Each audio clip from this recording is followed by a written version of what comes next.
Hello friends, कैसे हो? Hope सब बढ़िया हो गया। Welcome to my YouTube channel UGC NET commerce made easy. जैसे कि आपको पता है, यहाँ पे आपको पेपर टू कॉमर्स का complete syllabus from unit 1 to unit 10 करवाया जा रहा है। Unit 6 business management and human resource management की चल रही है। अब हम उसमें अपना लास्ट टॉपिक करने जा रहे हैं, ओडी एंड ऑर्गेनाइजेशनल कल्चर का। देखो, organisational culture values, beliefs, norms और बिहेवियर्स का कलेक्टिव सेट है जो ऑर्गेनाइजेशन के ऑपरेशंस और मेंबर्स के इंटरेक्शंस को शेप करता है। ये वर्क प्लेस के इन्वायरमेंट और आइडेंटिटी के लिए फाउंडेशन देता है। अगर मैं आपको इसका डेफिनेशन बताऊं, इसका मीनिंग बताऊं, देखो, ऑर्गेनाइजेशनल कल्चर एक शेयर्ड और अक्सर इम्प्लिसिट फ्रेमवर्क है जो एम्प्लॉय के एटीट्यूड, डिसीजंस और एक्शंस को इन्फ्लुएंस करते हैं। ये एम्प्लॉयज़ के बिहेवियर और थिंकिंग के लिए गाइडिंग फोर्स है। इसमें सिंबल्स जैसे लोगोस, रिचुअल्स जैसे टीम मीटिंग्स, वैल्यूज़ जैसे इंटेग्रिटी और एजम्पशंस यानी जैसे इनोवेशन को प्रायोरिटाइज करना शामिल होता है। ये ऑर्गेनाइजेशन के विजिबल और इनविजिबल एलिमेंट्स को कवर करता है। ये ऑर्गेनाइजेशन का पर्सनैलिटी के रूप में काम करता है जो बिहेवियर को गाइड और आइडेंटिटी को शेप करता है। ये ऑर्गेनाइजेशन के यूनिक करेक्टर और वाइब के लिए क्रिटिकल है। अगर मैं आपको इसके कंपोनेंट्स बताऊं, सबसे पहला वैल्यूज़। वैल्यूज कोर बिलीव्स होती हैं जो डिफाइन करते हैं कि ऑर्गेनाइजेशन किस चीज़ के लिए स्टैंड करती है, जैसे कस्टमर फोकस, एथिकल कंडक्ट हो गया। ये ऑर्गेनाइजेशन के मिशन और पर्पस के लिए ज़रूरी हैं। दूसरे आते हैं नॉर्म्स। नॉर्म्स एक्सपेक्टेड बिहेवियर होते हैं जैसे कोलैबोरेशन या पंचुअलिटी। ये वर्क प्लेस के डेली इंटरेक्शन और डिसिप्लिन के लिए क्रिटिकल हैं। फिर आते हैं आर्टिफैक्ट्स। आर्टिफैक्ट्स विजिबल एलिमेंट्स होते हैं जैसे ऑफिस डिज़ाइन, ड्रेस कोड या मिशन स्टेटमेंट्स। ये कल्चर के टेंजिबल एक्सप्रेशंस और ब्रांडिंग के लिए ज़रूरी हैं। अगर मैं इनकी अजम्पशंस बताऊं, देखो, अजम्पशंस डीपली हेल्ड बिलीव्स होते हैं जो अनकॉन्शियसली ऑपरेट करते हैं, जैसे लीडरशिप में ट्रस्ट। ये कल्चर के हिडन ड्राइवर्स और लॉन्ग टर्म इम्पैक्ट के लिए क्रिटिकल हैं। ठीक है जी। अब बात करते हैं इसकी इंपॉर्टेंस की। अगर हम इंपॉर्टेंस वाई, क्यों ये ज़रूरी है, देखो, सबसे पहले इम्प्लॉय बिहेवियर को ऑर्गेनाइजेशनल गोल्स के साथ अलाइन करता है जो कोहेशन और परफॉर्मेंस को इन्हांस करता है। ये टीम यूनिटी और प्रोडक्टिविटी के लिए ज़रूरी है। दूसरा, टैलेंट को अट्रैक्ट और रिटेन करता है बाय बिलोंगिंग और पर्पस का सेंस क्रिएट करता है। ये एम्प्लॉय लॉयल्टी और एंगेजमेंट के लिए क्रिटिकल है। तीसरा, डिसीजन मेकिंग और चैलेंजेस जैसे मार्केट चेंजेस के रिस्पॉन्सेज को ये शेप करता है। ये अडेप्टेबिलिटी और स्ट्रेटेजिक थिंकिंग के लिए ज़रूरी है। चौथा, एम्प्लॉय इंगेजमेंट, मोराल और ऑर्गेनाइजेशनल रेपुटेशन को इन्फ्लुएंस करता है। ये पॉजिटिव वर्क प्लेस और ब्रांड इमेजेस के लिए क्रिटिकल है। अगर यही मैं आपको इसके चैलेंजेस बताऊं, तो सबसे पहला, अगर हम फर्स्ट इसके चैलेंज की बात करें, देखो, डाइवर्स या ग्लोबल वर्कफोर्स में कल्चर अलाइनमेंट मैनेज करना चैलेंजिंग है। ये इंक्लूसिविटी और कंसिस्टेंसी के लिए स्ट्रेटेजिक अप्रोच मांगता है। दूसरा, कल्चर्स को टेक्नोलॉजिकल या सोसाइटल शिफ्ट्स के लिए अडाप्ट करना बिना कोर वैल्यूज लूज किए चैलेंजिंग है। ये बैलेंस और एवोल्यूशन के लिए क्रिटिकल है। तीसरा, टॉक्सिक कल्चरल एलिमेंट जैसे रेसिस्टेंस टू चेंज या एक्सक्लूजनरी प्रैक्टिसेस को ड्रेस करना मुश्किल है। ये हेल्दी और इंक्लूसिव वर्कप्लेस के लिए ज़रूरी है। अब यहाँ पे मैं आपको एक प्रीवियस ईयर क्वेश्चन करवाने जा रहा हूँ। देखो, स्ट्रॉन्ग और पॉजिटिव कल्चर की, स्ट्रॉन्ग एंड पॉजिटिव कल्चर, उसके ना मैं आपको पॉइंट्स करवाने जा रहा हूँ, उसके बेनिफिट्स। देखो, सबसे पहला आता है एम्प्लॉय इंगेजमेंट एंड प्रोडक्टिविटी। एक स्ट्रॉन्ग और positive culture employee engagement, empowerment और बिलोंगिंग का सेंस प्रमोट करता है जो प्रोडक्टिविटी, जॉब सेटिस्फैक्शन और मोटिवेशन को इन्हांस करता है। ये मोटिवेटेड वर्कफोर्स और हाई परफॉर्मेंस के लिए क्रिटिकल है। दूसरा, attraction and retention of talent. Positive organisational culture talented individuals को अट्रैक्ट और रिटेन करता है जो ऑर्गेनाइजेशन के वैल्यूज़ के साथ अलाइन करते हैं और वर्क एनवायरनमेंट में थ्राइव करते हैं। ये टैलेंट मैनेजमेंट और रिटेंशन के लिए ज़रूरी है। तीसरा, affective communication and collaboration culture जो ओपन कम्युनिकेशन, ट्रस्ट और कोलैबोरेशन पे एम्फसाइज करता है। Affective team work, knowledge sharing और इनोवेशन को फॉस्टर करता है। ये क्रिएटिव और कोलैबोरेटिव वर्कप्लेस के लिए क्रिटिकल है। चौथा, adaptability and change readiness. Flexible और अडेप्टिव कल्चर ऑर्गेनाइजेशंस को चेंजिंग मार्केट कंडीशंस के रिस्पॉन्स, इनोवेशन एम्ब्रेस और ऑर्गेनाइजेशनल चेंज नेविगेट करने में इफेक्टिवली हेल्प करता है। ये एजिलिटी और रेजिलेंस के लिए बहुत ज़रूरी है। अब एक क्वेश्चन था, events of an organisational culture, events of an organisational culture,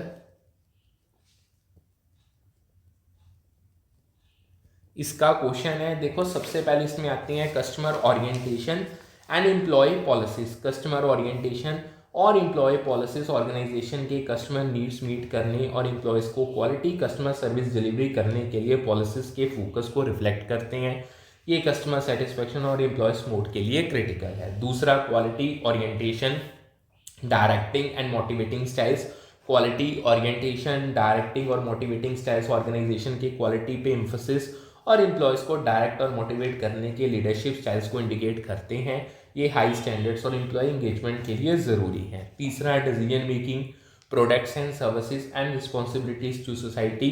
decision making, products और सर्विसेज और सोसाइटी के प्रति रिस्पॉन्सिबिलिटीज ऑर्गेनाइजेशन के डिसीजन मेकिंग अप्रोच, प्रोडक्ट्स और सर्विसेज और सोशल रिस्पॉन्सिबिलिटीज के कमिटमेंट को हाईलाइट करते हैं। ये एथिकल और सोशली रिस्पॉन्सिबल प्रैक्टिसेस के लिए क्रिटिकल हैं। चौथा आता है reaction to competitors and gratitude towards the nation. Competitors के प्रति रिएक्शन और नेशन के प्रति ग्रेटिट्यूड ऑर्गेनाइजेशन के मार्केट कॉम्पिटिशन के रिस्पॉन्स और कंट्री के प्रति एप्रिसिएशन को रेफर करता है। ये कॉम्पिटिटिव स्ट्रेटेजी और पैट्रियोटिज्म के लिए ज़रूरी है। ठीक है जी। अब एक क्वेश्चन था डोमिनेंट ऑर्गेनाइजेशनल क्लाइमेट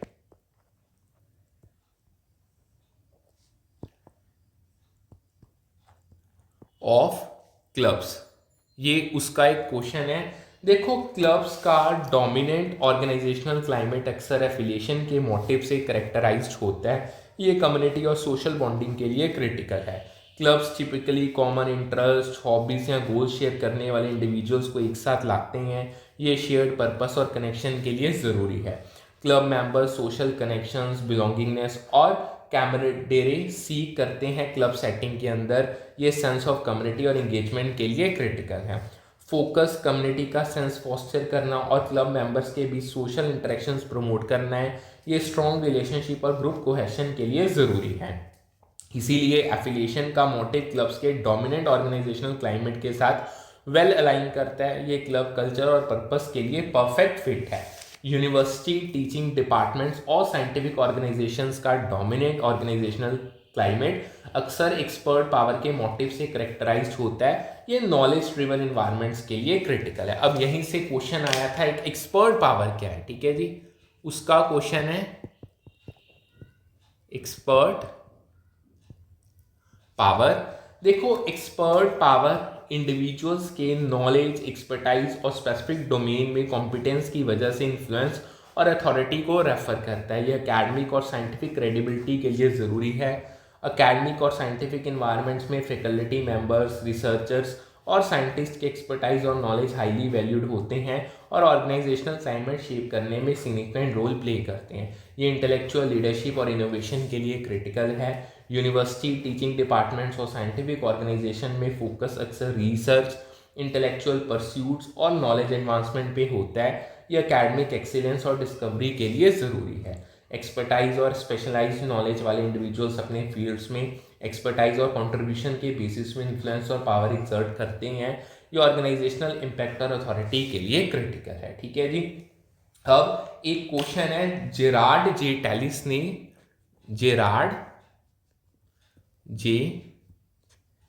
टेलिस। देखो जेरार्ड जे टेलिस के अकॉर्डिंग 2013 में कल्चर को बिजनेस फॉर्म में इनोवेशन का single most important driver consider किया गया। ये इनोवेशन और क्रिएटिविटी के लिए फाउंडेशनल है। ये कल्चर ऑर्गेनाइजेशन के शेयर्ड वैल्यूज, बिलीव्स, एटीट्यूड और बिहेवियर्स को रेफर करता है जो वर्क एनवायरनमेंट को शेप करते हैं और इंडिविजुअल के थिंकिंग और एक्शंस को इन्फ्लुएंस करते हैं। ये वर्कप्लेस डायनामिक्स और इनोवेशन के लिए क्रिटिकल है। स्ट्रॉन्ग कल्चर जो इनोवेशन प्रमोट करता है, एक ऐसा एनवायरनमेंट फॉस्टर करता है जहाँ एम्प्लॉयज़ न्यू आइडियाज़ जनरेट करने, रिस्क लेने और चेंज एम्ब्रेस करने के लिए इनकरेज होते हैं। ये क्रिएटिविटी और प्रोग्रेस के लिए ज़रूरी है। ये क्रिएटिविटी, कोलैबोरेशन और कॉन्टिन्यूस इंप्रूवमेंट और लर्निंग को वैल्यू करने वाला माइंडसेट को सपोर्ट करता है। ये इनोवेटिव और अडेप्टिव ऑर्गेनाइजेशन के लिए क्रिटिकल है। ऐसे कल्चर में एम्प्लॉयज़ न्यू पॉसिबिलिटीज एक्सप्लोर करने, एग्जिस्टिंग नॉर्म्स चैलेंज करने और प्रॉब्लम्स के इनोवेटिव सॉल्यूशंस डेवलप करने के लिए ज़्यादा लाइकली होते हैं। ये ब्रेक थ्रू आइडियाज़ और ग्रोथ के लिए ज़रूरी है। होप सो ये आपको समझ आ गया होगा। अब नेक्स्ट चलते हैं types and characteristics of organisational culture. देखो ऑर्गेनाइजेशनल कल्चर ऑर्गेनाइजेशन के क्रॉस वेरी करता है, जिसमें डिस्टिंक्ट टाइप्स और कैरेक्टरिस्टिक्स बिहेवियर और परफॉर्मेंस को इन्फ्लुएंस करते हैं। ये वर्कप्लेस डायनामिक्स और आउटकम्स के लिए क्रिटिकल है, ठीक है। अगर इसके टाइप्स की बात करें, सबसे पहला आता है clan culture. Clan culture collaboration, team work और फैमिली लाइक एनवायरनमेंट पे एम्फसाइज करता है, जो स्मॉल या क्रिएटिव फर्म्स में कॉमन है। ये क्लोज नेट और सपोर्टिव वर्कप्लेस के लिए ज़रूरी है। दूसरा adhocracy culture.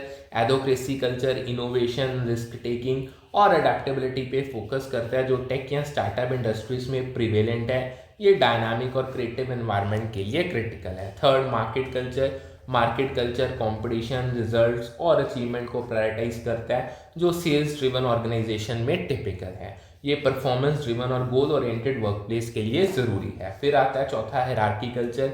Hierarchy culture structure, stability और एफिशिएंसी को वैल्यू करता है, जो लार्ज या रेगुलेटेड इंडस्ट्रीज में कॉमन है। ये ऑर्गेनाइज्ड और डिसिप्लिन्ड एनवायरनमेंट के लिए क्रिटिकल है, ठीक है जी। अब बात करते हैं कैरेक्टरिस्टिक्स की। सबसे पहली आती है clarity. Clarity clearly defined values और नॉर्म्स के थ्रू बिहेवियर को कंसिस्टेंटली गाइड करती है। ये प्रेडिक्टेबल और अलाइंड एक्शन के लिए ज़रूरी है। दूसरा कंसिस्टेंसी। कंसिस्टेंसी बिहेवियर्स को स्टेटेड वैल्यूज के साथ ऑल लेवल्स पे अलाइन करता है। ये ट्रस्ट और क्रेडिबिलिटी के लिए क्रिटिकल है। Third adaptability. अडेप्टेबिलिटी कल्चर को चेंजिंग इंटरनल या एक्सटर्नल डिमांड्स के लिए इवॉल्व करने देती है, ठीक है।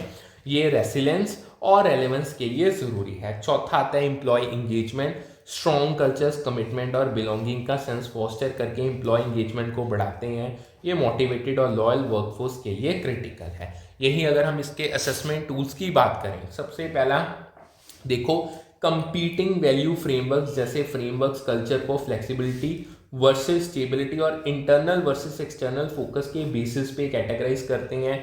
ये कल्चर टाइप्स को अंडरस्टैंड करने के लिए स्ट्रक्चर्ड अप्रोच देते हैं।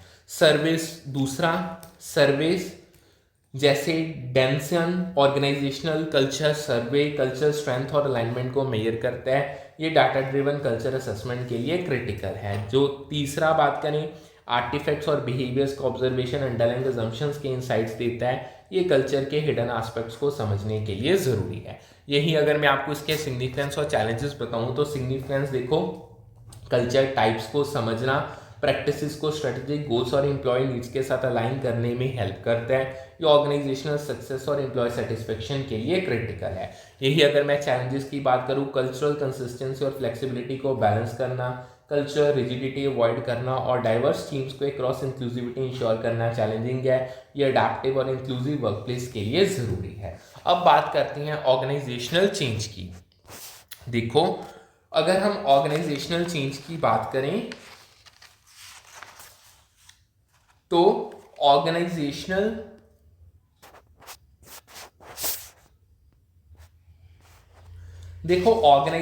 चेंज ऑर्गेनाइजेशन के स्ट्रक्चर प्रोसेसेस स्ट्रेटजीज या कल्चर में प्लान ऑल्ट्रेशन को रेफर करता है। ये ऑर्गेनाइजेशनल ग्रोथ और अडेप्टेशन के लिए क्रिटिकल है।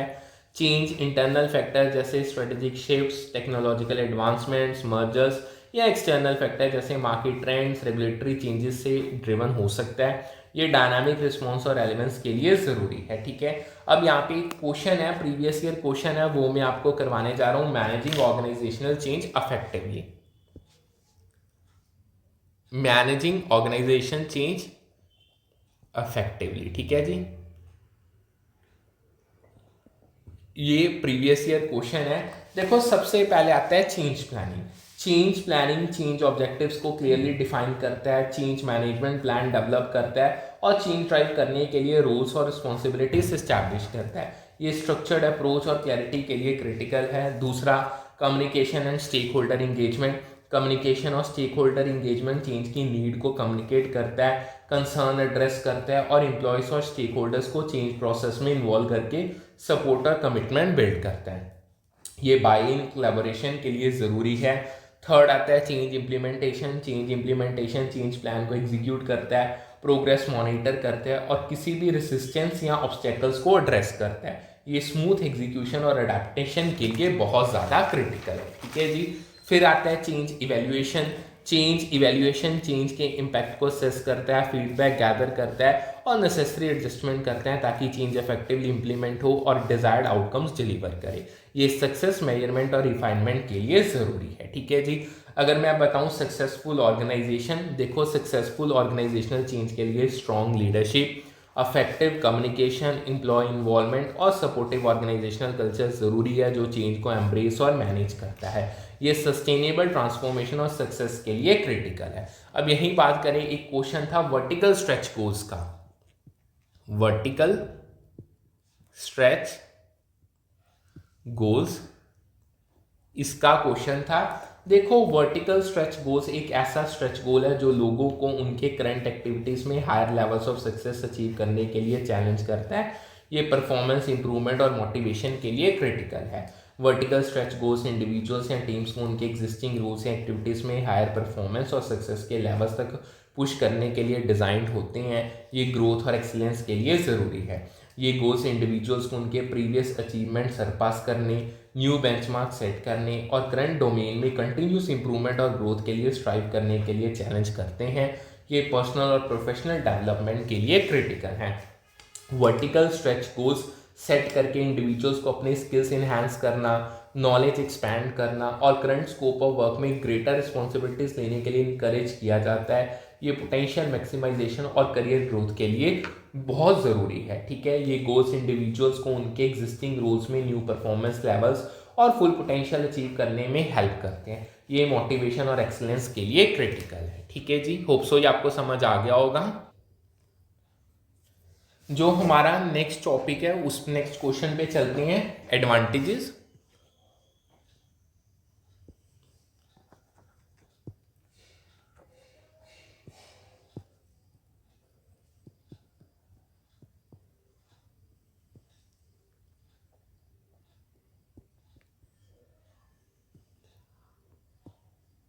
ये हमारा एक प्रीवियस ईयर क्वेश्चन है, एडवांटेजेस ऑफ डीएसएस। देखो सबसे पहला enhanced decision making. DSS decision making को रेलेवेंट और टाइमली इंफॉर्मेशन, एनालिसिस और इनसाइट्स प्रोवाइड करके डिसीजन मेकिंग को इन्हांस करता है। ये इन्फॉर्म्ड और इफेक्टिव डिसीजंस के लिए क्रिटिकल है। ये न्यू एविडेंस और नॉलेज जनरेट करता है जो डिसीजन मेकिंग प्रोसेस को सपोर्ट करता है। ये डाटा ड्रिवन डिसीजंस के लिए ज़रूरी है। डीएसएस डाटा मॉडल्स और एल्गोरिथम्स का यूज़ करते हैं अल्टरनेटिव सिनेरियोज प्रेजेंट करने, व्हाट इफ एनालिसिस करने और पोटेंशियल आउटकम स्टिमुलेट करने के लिए। ये स्ट्रेटेजिक प्लानिंग और प्रॉब्लम सॉल्विंग के लिए क्रिटिकल है।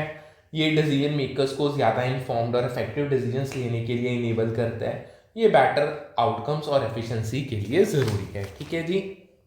सेकंड इसका मेन आता है improved efficiency. DSS decision making process को ऑटोमेट और स्ट्रीमलाइन करता है, एनालिसिस और इवैल्यूएशन के लिए रिक्वायर्ड टाइम और एफर्ट को रिड्यूस करके। ये क्विक और एफिशिएंट डिसीजंस के लिए क्रिटिकल है। ये लार्ज वॉल्यूम्स ऑफ डाटा को ऑर्गेनाइज और प्रोसेस करने में हेल्प करता है। इससे डिसीजन मेकिंग टास्क में एफिशिएंसी इंप्रूव होती है। ये कॉम्प्लेक्स डाटा हैंडलिंग के लिए ज़रूरी है। डीएसएस फास्टर इंफॉर्मेशन असेस और रियल टाइम अपडेट्स इनेबल करता है जो चेंजिंग सर्कमस्टांसिस के क्विक रिस्पॉन्सेस के लिए ज़रूरी है। ये अडेप्टेबिलिटी और रिस्पॉन्सिवनेस के लिए क्रिटिकल है। तीसरा, facilitates complex decision. DSS complex और अनस्ट्रक्चर्ड प्रॉब्लम्स डील करने में पर्टिकुलरली यूजफुल है। ये चैलेंजिंग डिसीजंस के लिए क्रिटिकल टूल है। जे मल्टीपल वेरिएबल्स, इंटरडिपेंडेंसीज और अनसर्टेनिटीज हैंडल करता है जो मैनुअली मैनेज करना मुश्किल है। ये इंट्रिकेट प्रॉब्लम सॉल्विंग के लिए ज़रूरी है। डीएसएस मॉडलिंग, सिमुलेशन और ऑप्टिमाइजेशन के टूल्स प्रोवाइड करता है जो डिसीजन मेकर्स को वेरियस ऑप्शंस और उनके पोटेंशियल कॉन्सिक्वेंसेस इवैल्यूएट करने देता है। ये स्ट्रेटेजिक और इन्फॉर्म्ड डिसीजंस के लिए क्रिटिकल है। ये capability, resource allocation, strategic planning, risk analysis और परफॉर्मेंस ऑप्टिमाइजेशन जैसे एरियाज में डिसीजन मेकिंग को सपोर्ट करता है। ये ऑर्गेनाइजेशनल सक्सेस और एफिशिएंसी के लिए ज़रूरी है। चौथा आता है collaboration and communication. DSS decision makers और स्टेक होल्डर्स के बीच कोलैबोरेशन फैसिलिटेट करता है बाय एक shared platform for information sharing और एनालिसिस प्रोवाइड करके। ये टीम वर्क और कलेक्टिव डिसीजंस के लिए क्रिटिकल है। ये टीम्स को एक साथ काम करने, अल्टरनेटिव डिस्कस करने और डिसीजंस कलेक्टिवली इवैल्यूएट करने देता है। ये ग्रुप डिसीजन मेकिंग और कंसेंसस के लिए ज़रूरी है। डीएसएस रिपोर्ट्स, विजुअलाइजेशंस और प्रेजेंटेशंस जनरेट करता है जो डिसीजन के रैशनल और सपोर्टिंग एविडेंस को कम्युनिकेट करते हैं। ये क्लियर कम्युनिकेशन और बाइंग के लिए क्रिटिकल है। ये स्टेक होल्डर्स के बीच कम्युनिकेशन और अंडरस्टैंडिंग इंप्रूव करता है, जो बेटर कंसेंसस और बाइंग के लिए ज़रूरी है। ये कोलैबोरेटिव डिसीजन मेकिंग के लिए क्रिटिकल है। फिफ्थ आता है adaptability and scalability. DSS different decision context और रिक्वायरमेंट के लिए अडेप्ट कर सकता है। ये फ्लेक्सिबिलिटी और कस्टमाइजेशन के लिए क्रिटिकल है।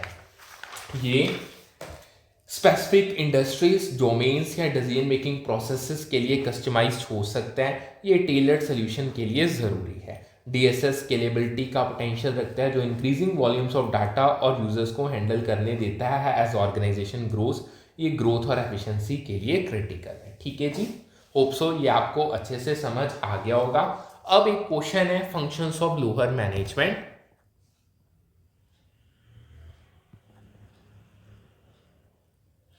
Functions of lower management.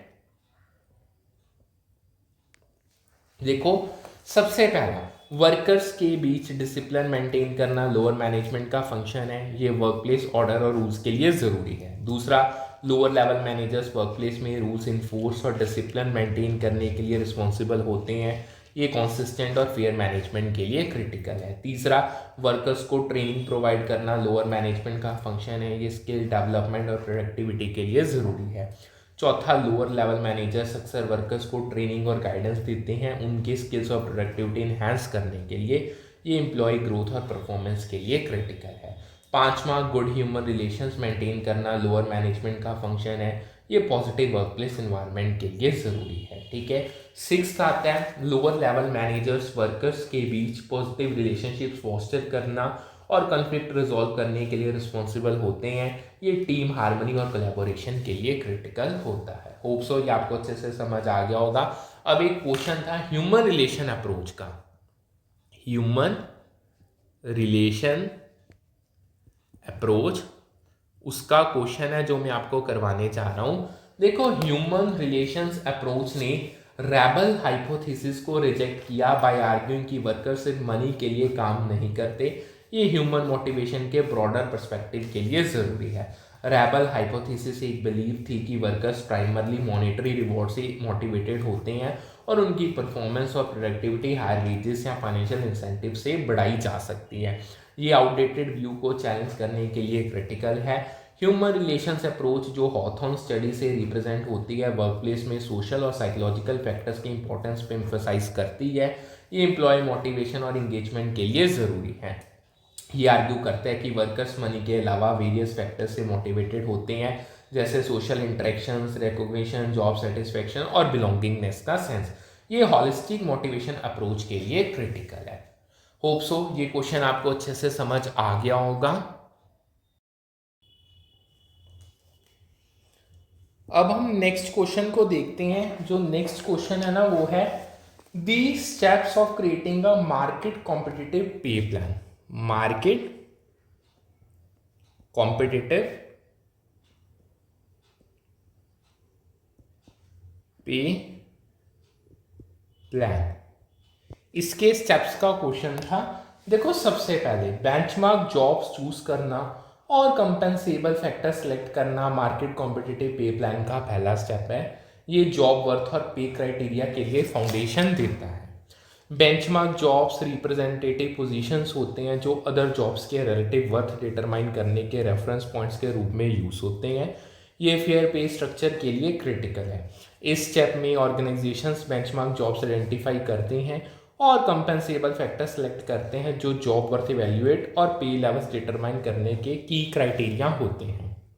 ये कंसिस्टेंट और मार्केट अलाइन पे के लिए ज़रूरी है। दूसरा स्टेप है हर कॉम्पेंसेबल फैक्टर को डिफाइन करना और हर जॉब में उसका डिग्री डिटरमाइन करना दूसरा स्टेप है।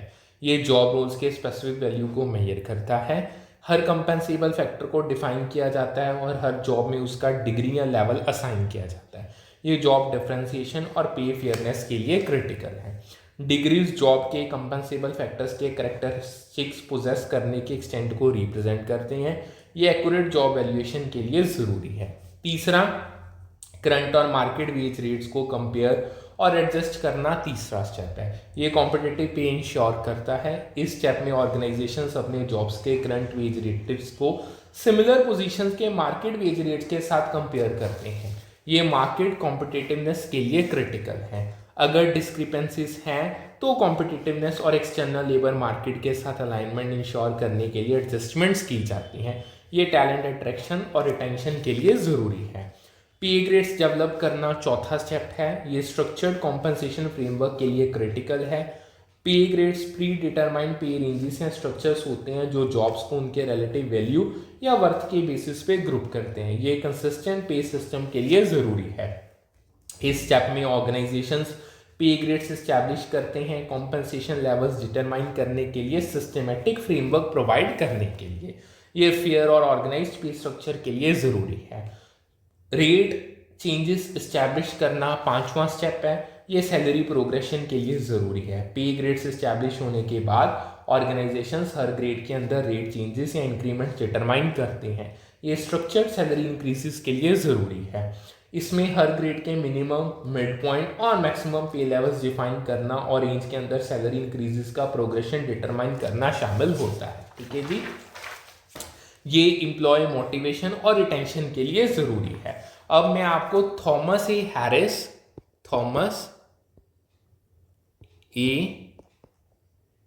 हैरिस उसका ओकेनेस का थियरी का क्वेश्चन है वो करवाने जा रहा हूं। देखो, थॉमस ए हैरिस की ओकेनेस थियरी जो उनकी book I am okay you are okay से है, इंडिविजुअल्स के साइकोलॉजिकल वेलबींग और इंटरेक्शंस के डिफरेंट स्टेट्स को एक्सप्लोर करती है। ये इंटरपर्सनल रिलेशनशिप्स और मेंटल हेल्थ के लिए क्रिटिकल है। ये स्टेट्स आई एम ओके और यू आर ओके या यू आर नॉट ओके के कॉम्बिनेशन से रिप्रेजेंट किए जाते हैं। ये साइकोलॉजिकल पर्सपेक्टिव्स और इंटरेक्शंस के लिए ज़रूरी है। सबसे पहले आता है I am not okay you are not okay यानी withdrawn. I am not okay you are not okay state में दोनों इंडिविजुअल्स अपने आप को और दूसरों को इनएडिक्वेट फील करते हैं जो विड्रॉन बिहेवियर का कॉज बनता है। ये सोशल डिस्कनेक्शन और लो मोराल के लिए क्रिटिकल है। ये स्टेट इंप्लाई करता है कि दोनों इंडिविजुअल्स अपने आप को और दूसरों को सिमिलरली इनएडिक्वेट या अनसेटिस्फाइड फील करते हैं। ये आइसोलेशन और लैक ऑफ एंगेजमेंट के लिए ज़रूरी है। ये सोशल इंटरेक्शंस से विड्रॉल और जनरल डिस्कनेक्शन के सेंस का कॉज बन सकता है। ये वर्कप्लेस कोलैबोरेशन के लिए चैलेंजिंग है। दूसरा, I am okay you are not okay task obsessive यानी I am okay you are not okay state में एक पर्सन अपने आप को कैपेबल फील करता है लेकिन दूसरों को इन्फीरियर समझता है, जो टास्क ऑब्सेसिव बिहेवियर का कॉज बनता है। ये वैलिडेशन और कंट्रोल के लिए फोकस के लिए क्रिटिकल है।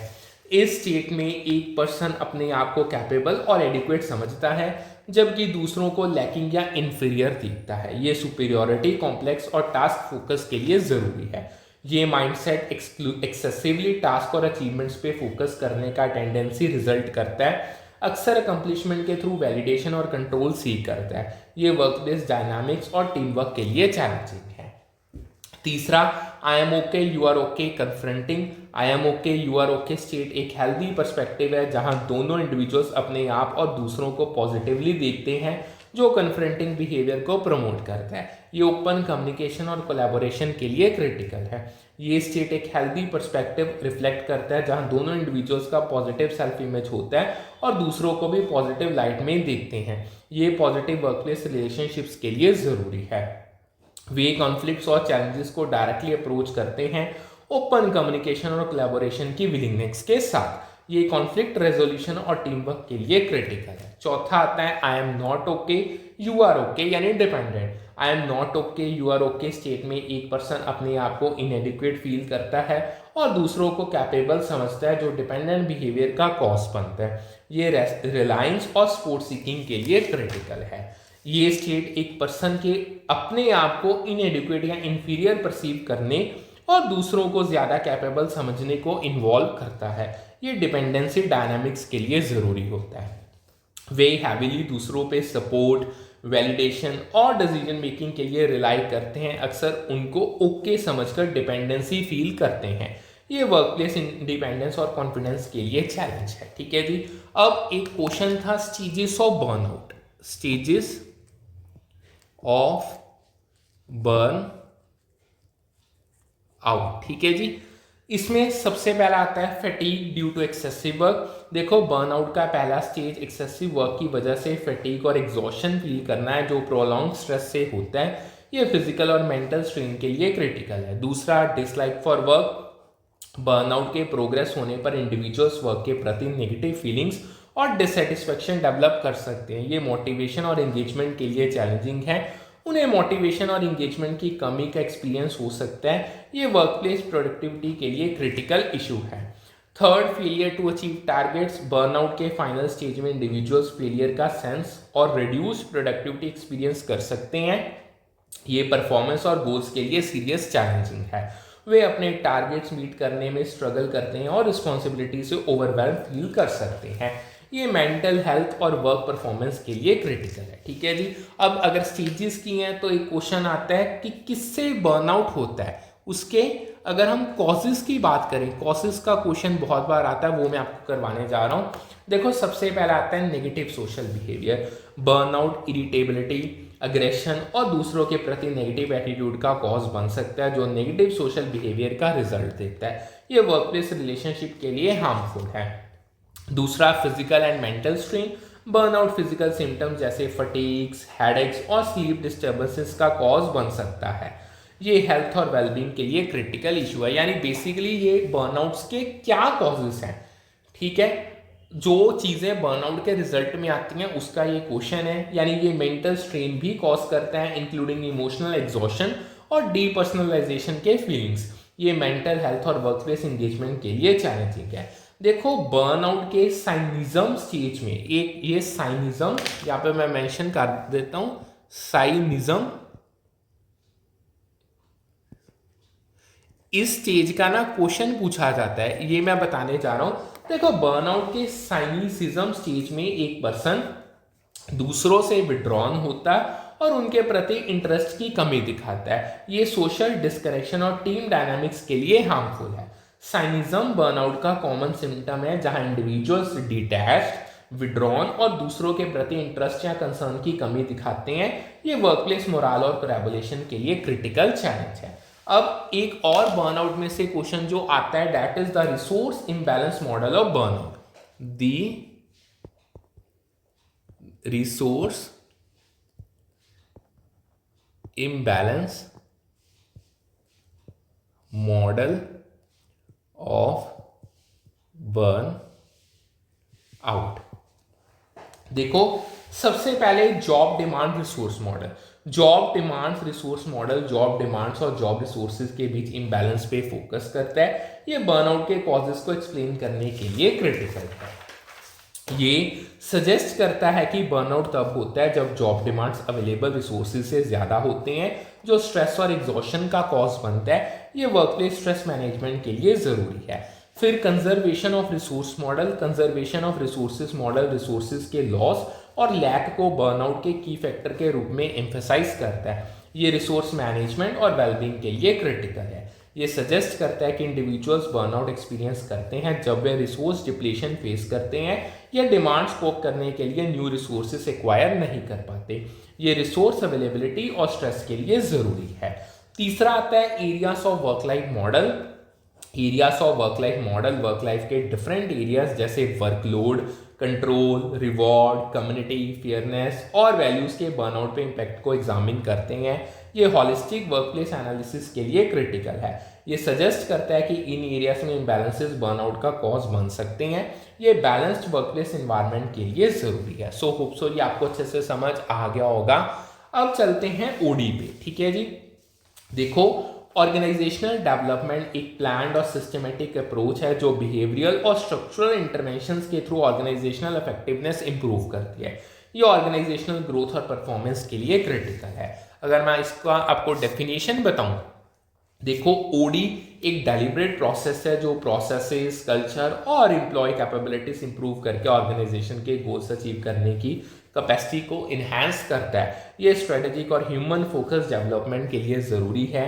ये बिहेवियरल साइंसेस में रूटेड है जो ह्यूमन डायनामिक्स, सिस्टम थिंकिंग और चेंज मैनेजमेंट पे फोकस करता है। ये हॉलिस्टिक ऑर्गेनाइजेशनल इंप्रूवमेंट के लिए क्रिटिकल है। ये लीडरशिप डेवलपमेंट, टीम डायनामिक्स और कल्चरल अलाइनमेंट जैसे एरियाज को एड्रेस करता है। ये वर्कप्लेस हार्मनी और ग्रोथ के लिए ज़रूरी है। यही अगर मैं आपको इसके ऑब्जेक्टिव्स बताऊं, सबसे पहला बेटर प्रोसेसेस और एम्प्लॉय एंगेजमेंट के थ्रू ऑर्गेनाइजेशनल परफॉर्मेंस इंप्रूव करना ओडी का ऑब्जेक्टिव है। ये एफिशिएंसी और प्रोडक्टिविटी के लिए क्रिटिकल है। दूसरा, एक्सटर्नल चेंजेस जैसे टेक्नोलॉजिकल या मार्केट शिफ्ट्स के लिए अडाप्टेबिलिटी इंसेंस करना ओडी का ऑब्जेक्टिव है।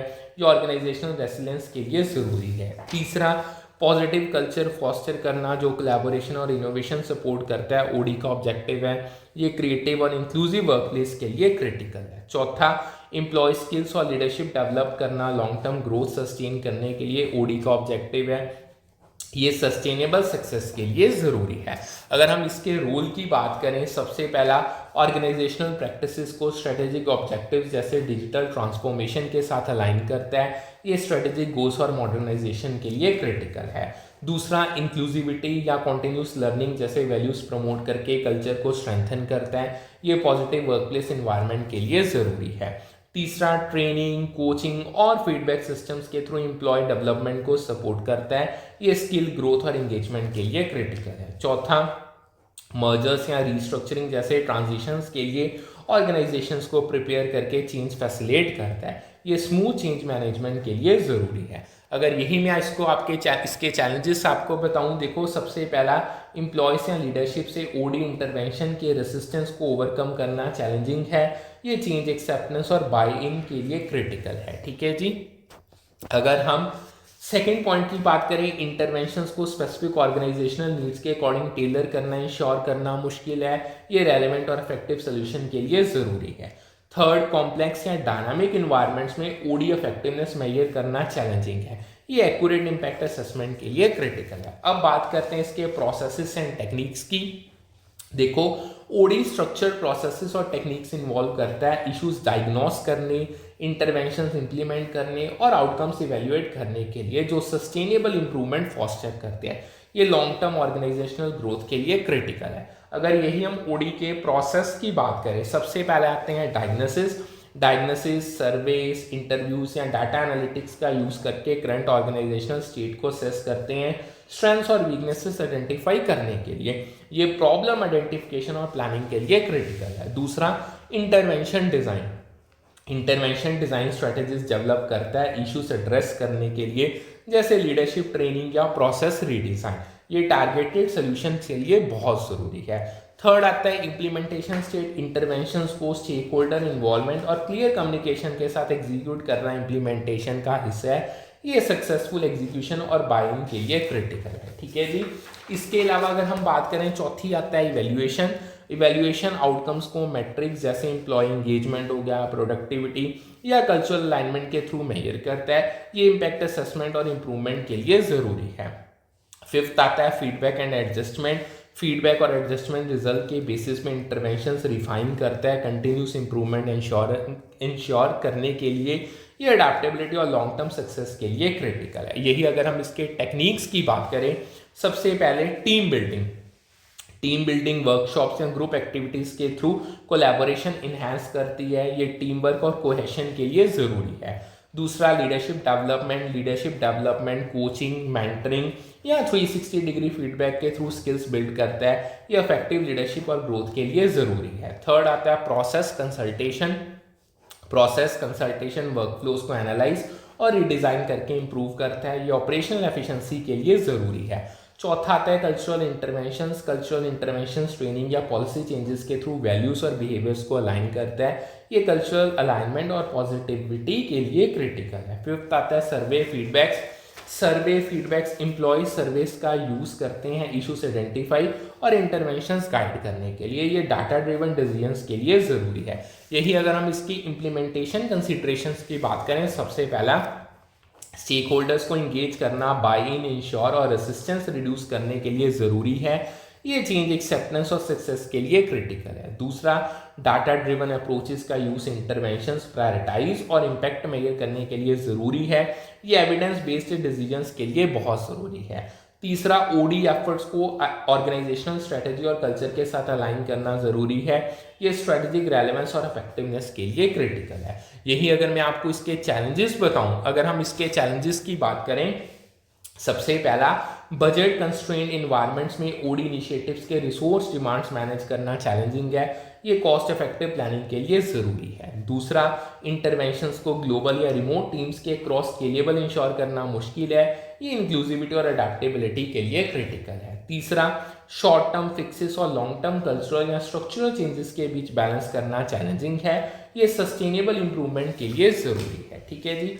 अब बात करते हैं organisational change and its management की। ठीक है, इसको ओडी तो हमने कर लिया। अगर इसकी बात करें, देखो मैनेजिंग ऑर्गेनाइजेशनल चेंज, देखो ऑर्गेनाइजेशनल चेंज स्ट्रक्चर्स, प्रोसेसेस या कल्चर को इंटरनल या एक्सटर्नल डिमांड्स के लिए अडाप्ट करने के लिए डेलिब्रेट एक्शंस को इन्वॉल्व करता है जो लॉन्ग टर्म सक्सेस इंश्योर करते हैं। ये ऑर्गेनाइजेशनल एवोल्यूशन और रेलेवेंस के लिए बहुत ज़रूरी है। ऑर्गेनाइजेशनल चेंज ऑर्गेनाइजेशन को करंट स्टेट से डिजायर्ड फ्यूचर स्टेट तक ट्रांजिशन करने का प्रोसेस है स्ट्रेटेजिक गोल्स अचीव करने के लिए। ये स्ट्रेटेजिक प्रोग्रेस और ग्रोथ के लिए बहुत ज़रूरी है। अगर इसकी टाइप्स की बात करें, सबसे पहला आता है स्ट्रक्चरल चेंज। स्ट्रक्चरल चेंज हिरार्कीज या डिपार्टमेंट्स को रीऑर्गेनाइज करना है। ये ऑर्गेनाइजेशनल एफिशिएंसी और क्लैरिटी के लिए क्रिटिकल है। फिर आता है technological change. Technological change new tools या सिस्टम जैसे एआई या ऑटोमेशन अडॉप्ट करना है। ये मॉडर्नाइजेशन और प्रोडक्टिविटी के लिए ज़रूरी है। थर्ड आता है cultural change. Cultural change values या बिहेवियर्स को न्यू प्रायोरिटीज़ के साथ अलाइन करने के लिए शिफ्ट करना है। ये वर्कप्लेस कल्चर और अलाइनमेंट के लिए क्रिटिकल है। चौथा आता है strategic change. Strategy change goals या बिजनेस मॉडल्स को रीडिफाइन करना है, जैसे न्यू मार्केट एंटर करना। ये लॉन्ग टर्म विजन और ग्रोथ के लिए ज़रूरी है। यही अगर हम चेंज मैनेजमेंट प्रोसेस की बात करें, सबसे पहला आता है प्लान।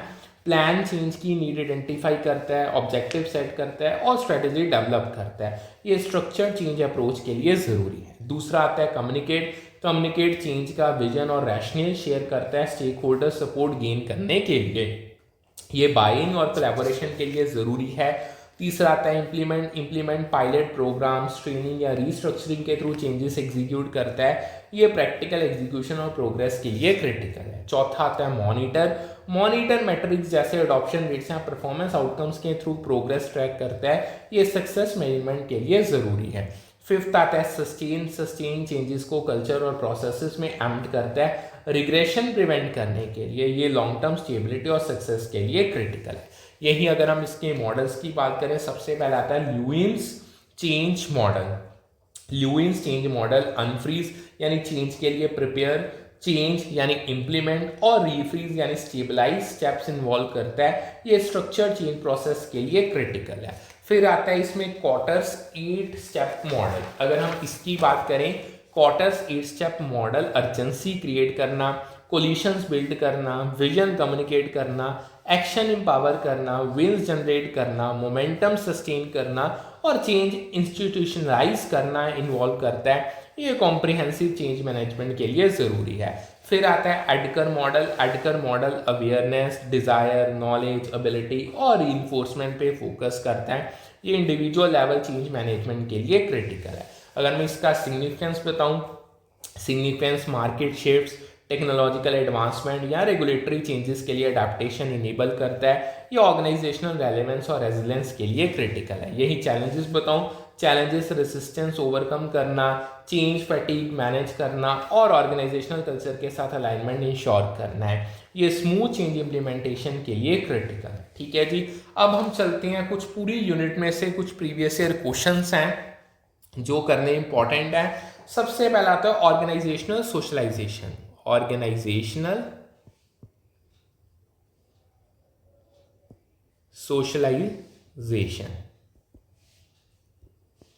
इसका क्वेश्चन है, देखो ऑर्गेनाइजेशनल सोशलाइजेशन न्यू एम्प्लॉयज़ को एंटरप्राइज में इंट्रोड्यूस करने का इंपॉर्टेंट एस्पेक्ट है।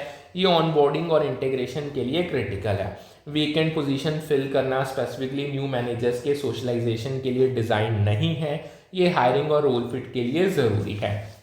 ये क्वेश्चन पूछा गया था। ये ऑर्गेनाइजेशन के अंदर वेकेंट पोजीशन फिल करने के लिए सूटेबल कैंडिडेट रिक्रूट और सिलेक्ट करने का प्रोसेस रेफर करता है। ये टैलेंट एक्विजिशन के लिए क्रिटिकल है। अब aligned with socialisation of new managers के कुछ स्टेप्स हैं, वो बताता हूँ। सबसे पहले आता है एक्विजन of work skills and ability. देखो, वर्क स्किल्स और एबिलिटी का एक्विजन न्यू मैनेजर्स को नेसेसरी ट्रेनिंग और डेवलपमेंट अपॉर्चुनिटीज प्रोवाइड करने को रेफर करता है, जो जॉब इफेक्टिवली परफॉर्म करने के लिए ज़रूरी है। ये मैनेजरियल कॉम्पिटेंस के लिए क्रिटिकल है। दूसरा, adoption of appropriate role behaviour. Appropriate role behaviour का अडॉप्शन न्यू मैनेजर्स को ऑर्गेनाइजेशन के अंदर एक्सपेक्टेड रिस्पॉन्सिबिलिटीज, ड्यूटीज और कोलीग्स के साथ इंटरेक्शन समझने और अडॉप्ट करने के लिए गाइड करना इन्वॉल्व करता है। ये रोल क्लैरिटी और प्रोफेशनलिज्म के लिए ज़रूरी है। तीसरा, adjustment to the norms and values of work group. Work group के नॉर्म्स और वैल्यूज के साथ एडजस्टमेंट न्यू मैनेजर्स को ऑर्गेनाइजेशनल कल्चर, वैल्यूज और नॉर्म्स से फैमिलराइज करने और वर्क ग्रुप में इंटीग्रेट करने पे फोकस करता है। ये टीम इंटीग्रेशन और कल्चरल फिट के लिए क्रिटिकल है। ठीक है जी। अब एक क्वेश्चन था ब्रेनस्टॉर्मिंग टेक्निक का।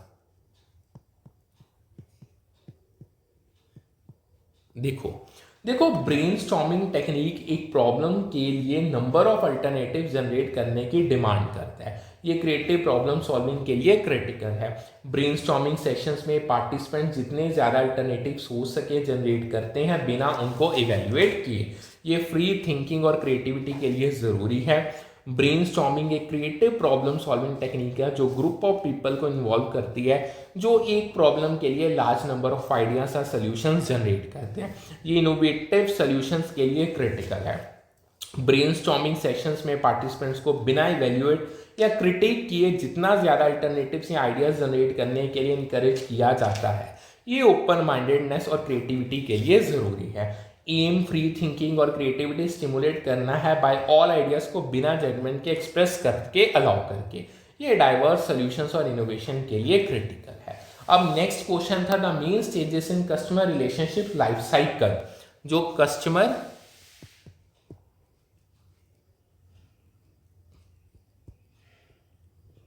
रिलेशनशिप्स लाइफ साइकिल है उसकी मेन स्टेजेस, उसका क्वेश्चन है। देखो, सबसे पहला आता है customer एक्विजन। Customer एक्विजन new customers attract करना और उनको पहला परचेज करने के लिए इनकरेज करना है। ये बिजनेस ग्रोथ और कस्टमर बेस के लिए क्रिटिकल है। दूसरा, customer development. Customer development existing customers के साथ स्ट्रॉन्गर रिलेशनशिप बिल्ड करना, रिपीट परचेजेस इंकरेज करना और ब्रांड के साथ इंगेजमेंट बढ़ाना है। ये कस्टमर लॉयल्टी और रिटेंशन के लिए ज़रूरी है। तीसरा, customer satisfaction. Customer satisfaction customers को प्रोडक्ट्स एंड सर्विसेज से सेटिस्फाइड रखना, उनके कंसर्न्स एड्रेस करना और एक्सीलेंट कस्टमर सर्विस प्रोवाइड करना है। ये कस्टमर ट्रस्ट और लॉयल्टी के लिए क्रिटिकल है। चौथा, customer annoyance. Customer annoyance customer relationship life cycle का मेन स्टेज नहीं है। ये नेगेटिव आउटकम अवॉइड करने के लिए ज़रूरी है। ठीक है जी, ये पेपर में आया था। ये कस्टमर रिलेशनशिप मैनेज करने में टिपिकल या डिजायर्ड आउटकम नहीं है। ये कस्टमर रिटेंशन के लिए चैलेंजिंग है। अब एक क्वेश्चन है advances in IT. Advances in IT उसका क्वेश्चन है। देखो, इंफॉर्मेशन टेक्नोलॉजी के एडवांसेस न्यू रिसेंट ईयर्स में लॉजिस्टिकल एफिशिएंसी में मेजर गेन दिया है। ये लॉजिस्टिक्स और ऑपरेशंस के लिए क्रिटिकल है। एडवांस टेक्नोलॉजी जैसे ऑटोमेशन, डाटा एनालिटिक्स और रियल टाइम ट्रैकिंग सिस्टम्स का यूज लॉजिस्टिक ऑपरेशंस की एफिशिएंसी और इफेक्टिवनेस को ग्रेटली इंप्रूव करता है। ये कॉस्ट रिडक्शन और स्पीड के लिए ज़रूरी है। एक चीज़ सुनो ध्यान से, देखो, सर्कमस्टांसिस के चेंजेस के लिए गोल्स ऑल्टर करना एक प्रोएक्टिव अप्रोच है जो गोल्स को चेंजिंग सिचुएशन के बेसिस पे एडजस्ट करने देता है, जो एमबीओ प्रोग्राम के सक्सेस में कंट्रीब्यूट करता है। ये एक छोटा सा क्वेश्चन था। ये अडेप्टेबिलिटी और सक्सेस के लिए क्रिटिकल है। ठीक है जी। अगर हम एमबीओ की बात कर रहे हैं तो एमबीओ का क्वेश्चन है factors contributing to MBO. Factors contributing to MBO. देखो, सबसे पहला आता है इजी गोल्स। अगर हम फैक्टर्स की बात कर रहे हैं तो सबसे फर्स्ट पॉइंट आएगा इजी गोल्स। इजी गोल्स जो ज़्यादा इजी या चैलेंज से कम होते हैं, एम्प्लॉयज़ को डीमोटिवेट कर सकते हैं और अचीवमेंट की कमी का कॉज बन सकते हैं। ये मोटिवेशन और प्रोग्रेस के लिए चैलेंज है। दूसरा, लैक। बेसिकली जो क्वेश्चन है ना, factors contributing to MBO programme failure है। ठीक है जी, ये बाद में करते हैं, पहले फेलियर वाला करो। ठीक है जी। सबसे पहला इजी गोल्स आ गया पॉइंट। फिर दूसरा आता है lack of management support. Management support और कमिटमेंट के बिना एमबीओ प्रोग्राम सक्सीड करने में स्ट्रगल कर सकता है, ये लीडरशिप बैकिंग के लिए क्रिटिकल है। तीसरा setting of unrealistically difficult goals. Unrealistically difficult goal set करना जो एक्सेसिवली डिफिकल्ट या अनअटेनेबल होते हैं फ्रस्ट्रेशन क्रिएट कर सकता है और एम्प्लॉयज को डिस्करेज कर सकता है, ये रियलिस्टिक गोल सेटिंग के लिए जरूरी है। अब एक क्वेश्चन था the theories that explain the formation of informal groups. जो हमारे इनफॉर्मल ग्रुप्स होते हैं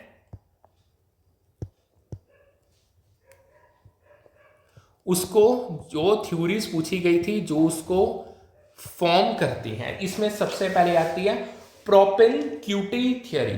प्रोपेनक्यूटी थ्योरी फिजिकल प्रॉक्सिमिटी या इंडिविजुअल्स के क्लोजनेस को रेफर करती है जो इनफॉर्मल ग्रुप्स के फॉर्मेशन में कंट्रीब्यूट करता है, ये नेचुरल ग्रुप फॉर्मेशन के लिए क्रिटिकल है। फिर आती है सिमिलैरिटी और बैलेंस थ्योरी। सिमिलैरिटी या बैलेंस थ्योरी सजेस्ट करती है कि इंडिविजुअल्स उनके साथ रिलेशनशिप्स और ग्रुप्स फॉर्म करते हैं जो एटीट्यूड, इंटरेस्ट, वैल्यूज या अदर कैरेक्टरिस्टिक्स में सिमिलर होते हैं, ये ग्रुप कोहेशन और बॉन्डिंग के लिए जरूरी है। अभी एक क्वेश्चन था इसमें पूरे जो आया है क्वालिटी सर्कल का। क्वालिटी सर्कल, देखो क्वालिटी सर्कल एक टाइप का प्रॉब्लम सॉल्विंग टीम है, ये कोलैबोरेटिव इंप्रूवमेंट के लिए क्रिटिकल है। क्वालिटी सर्कल्स छोटे एम्प्लॉय ग्रुप्स होते हैं जो वॉलंटरली एक साथ आते हैं work related problems identify, analyse और सॉल्व करने या ऑर्गेनाइजेशन के प्रोसेस इंप्रूव करने के लिए। ये एम्प्लॉय इन्वॉल्वमेंट और इनोवेशन के लिए ज़रूरी है।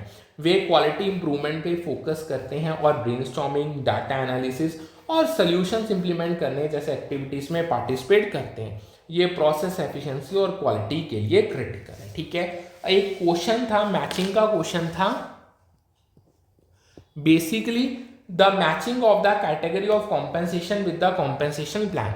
आपकी कॉम्पेंसेशन और कॉम्पेंसेशन प्लान के साथ मैचिंग करनी थी। देखो सबसे पहला पे फॉर टाइम नॉट वर्क का कॉम्पेंसेशन प्लान सिक लीव है, ये एम्प्लॉय वेलबींग और सपोर्ट के लिए क्रिटिकल है। दूसरा सर्विसेज और प्री रिक्विजिट्स का कॉम्पेंसेशन प्लान स्टॉक ऑप्शन है, ये एम्प्लॉय इंसेंटिव्स और ओनरशिप के लिए जरूरी है। तीसरा प्रोटेक्शन प्रोग्राम का कॉम्पेंसेशन प्लान पेंशन है, ये लॉन्ग टर्म एम्प्लॉय सिक्योरिटी के लिए क्रिटिकल है। चौथा इंसेंटिव पे का compensation plan low cost meals है, ये एम्प्लॉय मोटिवेशन और सेटिस्फेक्शन के लिए जरूरी है। पांचवा डेफर्ड पे का कॉम्पेंसेशन प्लान सेविंग्स प्लान है, ये फाइनेंशियल प्लानिंग और एम्प्लॉय बेनिफिट्स के लिए क्रिटिकल है। अब एक क्वेश्चन है the typical sequence in which the selection devices are used by a company. जो हमारे कंपनी के द्वारा सिलेक्शन डिवाइसेस यूज किए जाते हैं उसका उन्होंने टिपिकल सीक्वेंस पूछा था, ये क्वेश्चन है। देखो सबसे पहले आते हैं एप्लीकेशन ब्लैंक। एप्लीकेशन ब्लैंक में कैंडिडेट्स बेसिक इंफॉर्मेशन प्रोवाइड करने वाला फॉर्म फिल करते हैं, ये इनिशियल स्क्रीनिंग के लिए क्रिटिकल है। फिर आते हैं स्क्रीनिंग इंटरव्यूज। इनिशियल इंटरव्यूज, जो स्क्रीनिंग इंटरव्यूज इनिशियल इंटरव्यूज होते हैं जो प्रीलिमिनरी क्वालिफिकेशन के बेसिस पे कैंडिडेट्स को शॉर्टलिस्ट करते हैं, ये कैंडिडेट फिल्टरिंग के लिए जरूरी है। फिर आते हैं टेस्ट। टेस्ट में कैंडिडेट्स को उनके स्किल्स, एप्टीट्यूड या नॉलेज असेस करने के लिए वेरियस टेस्ट से गुजारना पड़ता है, ये जॉब फिट और कंपिटेंस के लिए क्रिटिकल है। फिर आते हैं मोर interviews. More interviews further rounds of interviews होते हैं कैंडिडेट्स की पोजीशन के लिए सूटेबिलिटी इवैल्यूएट करने के लिए, ये डिटेल्ड असेसमेंट के लिए ज़रूरी है। चौथा रेफरेंस चेक्स। रेफरेंस चेक्स में कैंडिडेट के प्रोवाइडेड रेफरेंसेस से कांटेक्ट करके उनके क्रेडेंशियल्स वेरीफाई किए जाते हैं, ये क्रेडिबिलिटी और रिलायबिलिटी के लिए क्रिटिकल है। फिर आता है conditional offers. Conditional offers selected candidates को सर्टेन कंडीशंस के फुलफिलमेंट के पेंडिंग ऑफर्स दिए जाते हैं, ये हायरिंग प्रोसेस के लिए ज़रूरी है। सिक्स्थ आता है फिजिकल एग्जामिनेशन। फिजिकल एग्जामिनेशन में कैंडिडेट की फिजिकल फिटनेस डिटरमाइन करने के लिए मेडिकल एग्जामिनेशन या असेसमेंट्स किए जाते हैं, ये जॉब सूटेबिलिटी और सेफ्टी के लिए क्रिटिकल है। फिर सेवन आता है हायर। हायर सेलेक्टेड कैंडिडेट्स को फॉर्मली एम्प्लॉय करने का फाइनल स्टेप है, ये रिक्रूटमेंट प्रोसेस के कंप्लीशन के लिए ज़रूरी है। अब एक क्वेश्चन आता है हॉर्न्स अफेक्ट में से। हॉर्न्स अफेक्ट उसका क्वेश्चन है देखो हॉर्न्स अफेक्ट सुपरवाइजर की टेंडेंसी को रेफर करता है जो सबॉर्डिनेट को उनके परफॉर्मेंस से लोअर रेट करता है। ये बायस इवैल्यूएशन के लिए क्रिटिकल इशू है। ये तब होता है जब नेगेटिव इंप्रेशन या बायस ओवरऑल इवैल्यूएशन को इन्फ्लुएंस करता है जो अनड्यूली लो रेटिंग का कॉज बनता है। ये फेयर परफॉर्मेंस असेसमेंट के लिए चैलेंज है। ये हेलो इफेक्ट का ऑपोजिट है जहां सुपरवाइजर पॉजिटिव इंप्रेशन के बेसिस पे सबॉर्डिनेट्स को उनके एक्चुअल परफॉर्मेंस से हायर रेट करता है। ये बैलेंस्ड इवैल्यूएशंस के लिए जरूरी डिस्टिंक्शन है। ठीक है जी। अब एक अगेन मैचिंग का क्वेश्चन है वो मैं आपको करवाने जा रहा हूं। देखो सबसे पहले सीएस एग्जीक्यूटिव ऑपरेटिंग फोर्स से कॉरेस्पॉन्ड करता है। ये सीएस ड्रिवन रोल्स के लिए क्रिटिकल है। ब्रांच मैनेजर मिडल मैनेजमेंट से कॉरेस्पॉन्ड करता है। ये ऑपरेशनल लीडरशिप के लिए जरूरी है। फोरमैन लोअर मैनेजमेंट से कॉरेस्पॉन्ड करता है। ये फ्रंटलाइन सुपरविजन के लिए क्रिटिकल है। Production manager top middle management से कॉरेस्पॉन्ड करता है। ये प्रोडक्शन ओवरसाइट और स्ट्रेटजी के लिए जरूरी है। अब एक क्वेश्चन था बाउंड्री स्पैनिंग का। बाउंड्री स्पैनिंग उसका क्वेश्चन है वो मैं आपको बताने जा रहा हूं।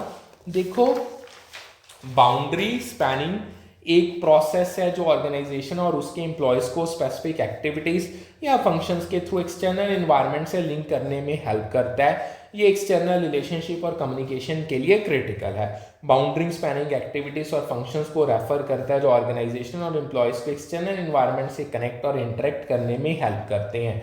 ये स्टेक होल्डर एंगेजमेंट के लिए जरूरी है। अब एक आता है VRIO फ्रेमवर्क। VRIO फ्रेमवर्क इसका एक क्वेश्चन है वो मैं आपको करवाने जा रहा हूं।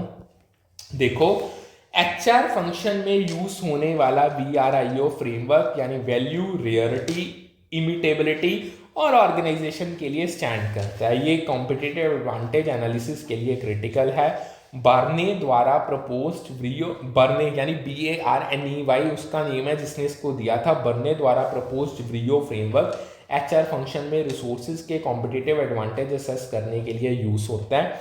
ये स्ट्रेटेजिक HR मैनेजमेंट के लिए जरूरी है। ये वैल्यू, रेयरिटी, इमिटेबिलिटी और ऑर्गेनाइजेशन के लिए स्टैंड करता है। यानी व्रियो ये रिसोर्स इवैल्यूएशन के लिए स्ट्रक्चर्ड अप्रोच देता है। ये क्राइटेरिया इवेल्युएट करता है कि resource valuable, rare, difficult to imitate और इफेक्टिवली ऑर्गेनाइज है या नहीं कॉम्पिटिटिव एडवांटेज क्रिएट करने के लिए। ये स्ट्रेटेजिक रिसोर्स मैनेजमेंट के लिए क्रिटिकल है। अगर हम अब ना एक क्वेश्चन है जिसमें फोकसेस पूछे गए हैं। सबसे पहला आता है focus of prime profit maximisation.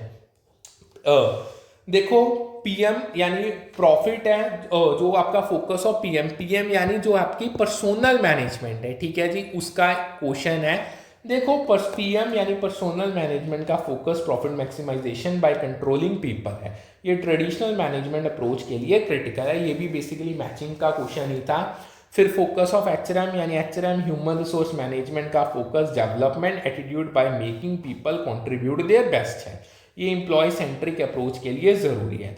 फिर आता है फिलॉसफी ऑफ पीएम की फिलॉसफी, इसे मैनेजमेंट के फंक्शनल एरिया के रूप में एक्सरसाइज करना है।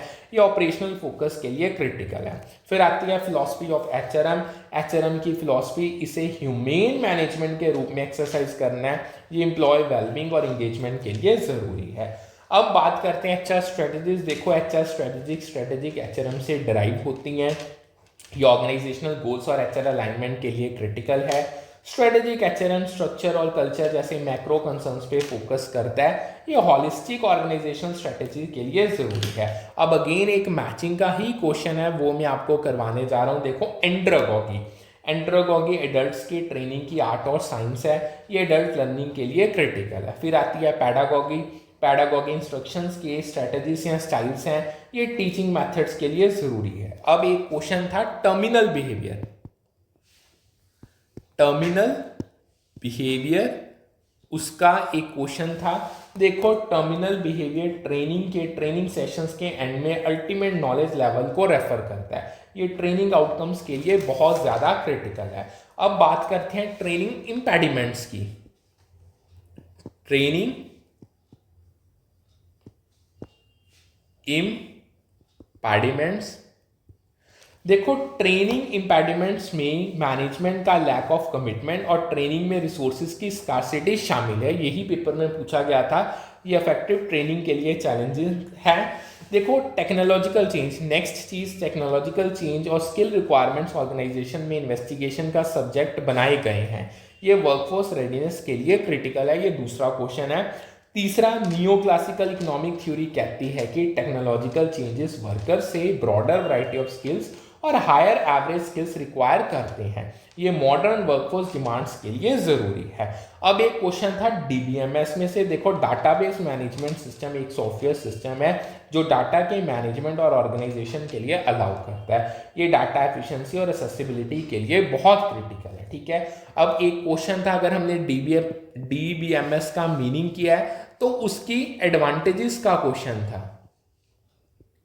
देखो सबसे पहले सेंट्रलाइज्ड कंट्रोल, डीबीएमएस का एडवांटेज सेंट्रलाइज्ड कंट्रोल है, ये डाटा मैनेजमेंट और सिक्योरिटी के लिए जरूरी है। दूसरा, share data, DBMS share data का एडवांटेज देता है, ये कोलैबोरेशन और डाटा सेस के लिए क्रिटिकल है। तीसरा, improve data integrity, DBMS improve data integrity का एडवांटेज देता है, ये एक्यूरेट और रिलायबल डाटा के लिए जरूरी है। अब बात करते हैं जॉब स्पेसिफिकेशन की। क्वेश्चन था जॉब स्पेसिफिकेशन में से, देखो जॉब स्पेसिफिकेशन जॉब रिक्वायरमेंट्स और क्वालिफिकेशन के वेरियस फैक्टर्स जैसे skills, experience, education, physical abilities और पर्सनल एट्रीब्यूट्स को इंक्लूड करता है, ये जॉब फिट और परफॉर्मेंस के लिए क्रिटिकल है। अगर हम जॉब कॉन्टेक्स्ट की बात करें, जॉब कॉन्टेक्स्ट वर्क शेड्यूल को रेफर करता है, ये जॉब ट्रेनिंग और फ्लेक्सिबिलिटी के लिए ज़रूरी है।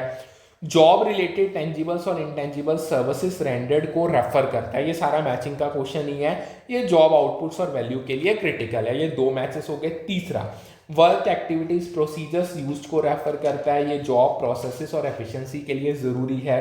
चौथा, वर्क परफॉर्मेंस वर्क स्टैंडर्ड्स को रेफर करता है, ये क्वालिटी और एक्सपेक्टेशंस के लिए ज़रूरी है। पांचवा, बिहेवियर रेफरेंट वैल्यूज और मिशन को रेफर करता है, ये ऑर्गेनाइजेशनल अलाइनमेंट और एथिक्स के लिए ज़रूरी है। अब focus of attention for interventions की बात करें, देखो इंटरवेंशंस का focus wide range cultural, structural और पर्सनल स्ट्रेटेजीज पे होता है, ये हॉलिस्टिक ऑर्गेनाइजेशनल इंप्रूवमेंट के लिए क्रिटिकल है। अब बात करते हैं conflict handling, conflict handling climate और कल्चर मैनेज करने को रेफर करता है, ये वर्क प्लेस हार्मनी और रेजोल्यूशन के लिए जरूरी है। अगेन एक मैचिंग का क्वेश्चन है, सब देखो जॉब कैटेगरीज और ग्रेड्स का नंबर बहुत फ्यू होता है, ये सिंप्लीफाइड ऑर्गेनाइजेशनल स्ट्रक्चर के लिए बहुत जरूरी चीज है, ठीक है जी। फैक्ट्रीज में हर दिन थाउजेंड ऑफ एम्प्लॉयज एक्सीडेंट से नहीं मरते और एक्सीडेंट फ्री प्लांट बनाना नेसेसरली कॉस्ट बढ़ाता है या प्रोडक्टिविटी कम नहीं करता, ये वर्क प्लेस सेफ्टी और इफेक्टिव एफिशिएंसी के लिए जरूरी है।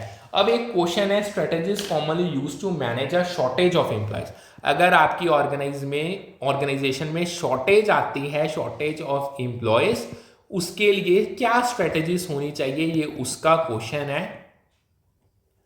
देखो सबसे पहले रिटायरमेंट पोस्टपोन करने के लिए इंसेंटिव्स ऑफर करना एम्प्लॉय शॉर्टेज मैनेज करने की स्ट्रेटजी है, ये एक्सपीरियंस वर्कफोर्स रिटेन करने के लिए क्रिटिकल है। दूसरा, टर्नओवर रिड्यूस करने की कोशिश करना एम्प्लॉय शॉर्टेज मैनेज करने की स्ट्रेटजी है, ये एम्प्लॉय रिटेंशन और स्टेबिलिटी के लिए जरूरी है। तीसरा, टेम्परेरी एम्प्लॉयज हायर करना एम्प्लॉय शॉर्टेज मैनेज करने की स्ट्रेटजी है, ये शॉर्ट टर्म वर्कफोर्स नीड्स के लिए क्रिटिकल है। चौथा, एम्प्लॉय ट्रेनिंग ऑर्गेनाइजेशन में एम्प्लॉय शॉर्टेज मैनेज करने की स्ट्रेटजी नहीं है, ये याद रखना, यही उन्होंने पेपर में स्पेशल पूछा था, ये स्किल डेवलपमेंट के लिए है लेकिन इमीडिएट शॉर्टेज के लिए सोल्यूशन नहीं है। एक और चीज सुनो, देखो एम्प्लॉयज के बीच पंक्चुअलिटी और टीम स्पिरिट प्रॉफिट्स एनहांस करने में कंट्रीब्यूट कर सकते हैं, लेकिन ये बैलेंस शीट पे एसेट्स नहीं माने जाते, ये ऑपरेशनल एफिशिएंसी के लिए जरूरी है लेकिन फाइनेंशियल अकाउंटिंग में इंटेंजिबल है, ठीक है जी। एक और चीज, फाइनेंशियल स्टेटमेंट बिजनेस के फाइनेंशियल पोजीशन का स्नैपशॉट देते हैं लेकिन ये कंप्लीट फाइनेंशियल रियलिटी को रिफ्लेक्ट नहीं करते, ये फाइनेंशियल ट्रांसपेरेंसी और लिमिटेशंस के लिए क्रिटिकल है।